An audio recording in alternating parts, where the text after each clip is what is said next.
ikinyamakuru Igihe ku munsi w'ejo mu masaha y'isa 5 cyaranditse ngo rurageretse hagati ya Bebe Cool ndetse na Mutesi Jolly ashinja ubutubuzi.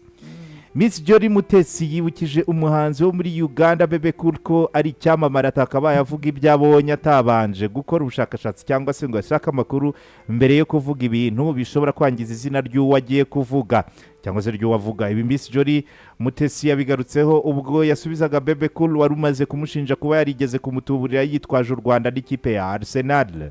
Abinyujije ku rukuta rwe rwa X, Bebe Cool yagize ati uyu mugore nibura butumwa twarebaga hariya Jolly Mutesi aba mu Bwongereza kandi akunda gukurikirana imikino ya Arsenal. Yantekeye imitwe umwaka ushize yitwaje izina ry'u Rwanda n'ikipe ya Arsenal, none agarutse mu kindi gikorwa gikomeye ari gutegura. Mbere na mbere ahangaha umuntu wari wese uzi Miss Jolly hari ukuntu yahita yumva ko muri ubu butumwa koko hari ibintu bidahura n'ukuri. Ibihe Uretse kuba Miss Jolly yatemberera mu Bwongereza nk'uko yatemberera hano, ariko wasomye inkuru hanyuma ubundi ugasesengura umaze kuyisoma, kuko urimo urafata uruhande urimo uragira ngo tuvuge ibyo ushaka ko tuvuga, ariko urafata uruhande banza usome inkuru, ariko waretse kuntabika amagambo.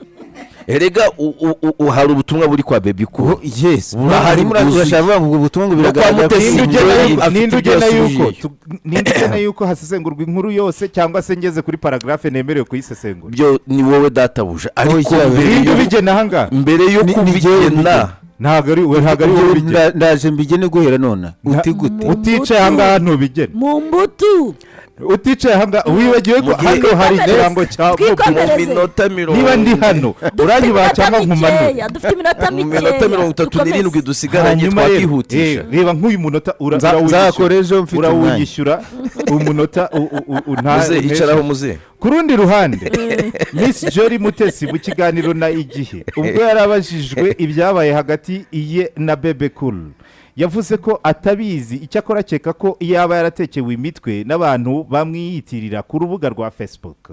Yagize ati sinzi ibyabaye ariko wasanga hari abantu banyiyitirira ku rubuga rwa Facebook baba baramutekeye imitwe. Abajijwe niba yaba yarazi icyo batekeyemo umutwe uyu muhanzi cyangwa niba yaba yigeze agerageza kumuvugisha, Jolly Mutesi yagize ati simbizi n'ukuri gusa yakabaye amenya ko ari icyamamare. Ibi bimeze neza nk'ibiri mu butumwa Jolly Mutesi n'ubundi yageneye Bebe Cool abinyujije nawe ku rubuga rwa X. Yagize ati mbere na mbere mbabajwe no kumva ko watuburiwe n'umuntu wanyiyitiriye, ariko ubutaha ndasaba ko wajya ubanza kugira ubushishozi no kugenzura amakuru neza mbere yo gushinja cyangwa se kuvuga ibintu bishobora kwangiza izina ry'abandi. Yamwibukije ko nk'umuntu w'icyamamare akwiye kuzirikana ko ayo magambo ye afite uburemere. Ati nk'umuntu uzwi cyane ukwiye kuba ubizi neza kandi ukitwara neza kurushaho, kuko amagambo yawe afite uburemere kandi ashobora kugira ingaruka ku buzima no ku cyubahiro cy'abandi. Ku rundi ruhande Bebe Cool yateguje abamukurikira ko mu bihe biri imbere azavimuzi inkuru nyayo y'uko ibintu byagenze, ndetse aravuga ati mfite n'uduscreenshot nitegura kuzajya ngenda. Nabazaga ati ya nimero si yawe niba Baby Cool yaratekewe imitwe, kubera ko sofa ya presumption of innocence turayitegekwa kuri bombi. Yego, ntabwo turi buhagarara ngo twemeze ko Baby Cool koko yatekewe imitwe cyangwa se ko Mutesi Jolly koko yatetse imitwe cyangwa atayitetse, ariko dukurikije ibihari. Niba Baby Cool yaratekewe imitwe, umuntu wamutekeye imitwe azi kandi akurikirana cyane Mutesi Jolly, uwo wiyita Mutesi Jolly, kubera iki? Baby Cool aravuga ko Mutesi Jolly yamutetse imitwe yitwaje u Rwanda na Arsenal. Hako si iyo mitwe ni iyi ishobora kuzamo amafaranga. Baby Cool arabivuga kuko avuga ko hari aho bihurira n'umwana we muri no minsi, kandi ko yacatingaga na Jolly ari kumwe n'umugore we, ko mu kumuteka imitwe bibwiraga ko kuva afite umugore yashobora guceceka atabivuga. Uretse hari Jolly, hari Baby Cool, hari umugore, hari umwana. Hengereza muri buriya butumwa unyuze mu butumwa birimo. Hari ibintu noneho kuki nge nkubwira ko ibyo bintu uwo muntu yaba akurikirana amakuru cyane ya Jolly kandi yaba muzi bihagije. Ari naho haziramo ndababwira akantu k'urujijo gato kazamo. Jolly mu kwezi kwa mbere kwa 2025 yagiye mu Bwongereza kureba match ya Arsenal na Manchester United. Muri uwo mukino Manchester United yatsinze Arsenal kuri penalty.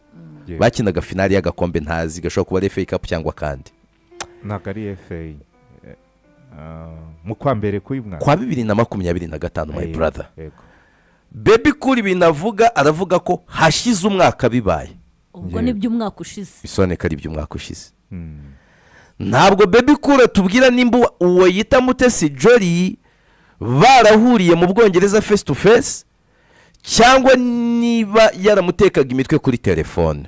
Icyo nawe kuri ubutumwa harimo ko hari amacata azagaragaza. Yego ariko screenshot zayo. Ariko nibe bya face to face yabigarutseho aravuga ati ntabwo wamfuringa kuko hari umwe mu bantu mwakoreye nk'ibyo noneho we mwakoze ikosa muza kumureba n'undi muntu mukorana w'Ibugande muza face to face arabibona. Ufite akanimero mubikurizaho boherezaho amafaranga. Yanayishyizeho iyo icyo gishobora kuca amarenga cyo koza urakoze kumfasha ko baba batarahuye imbona nkubone.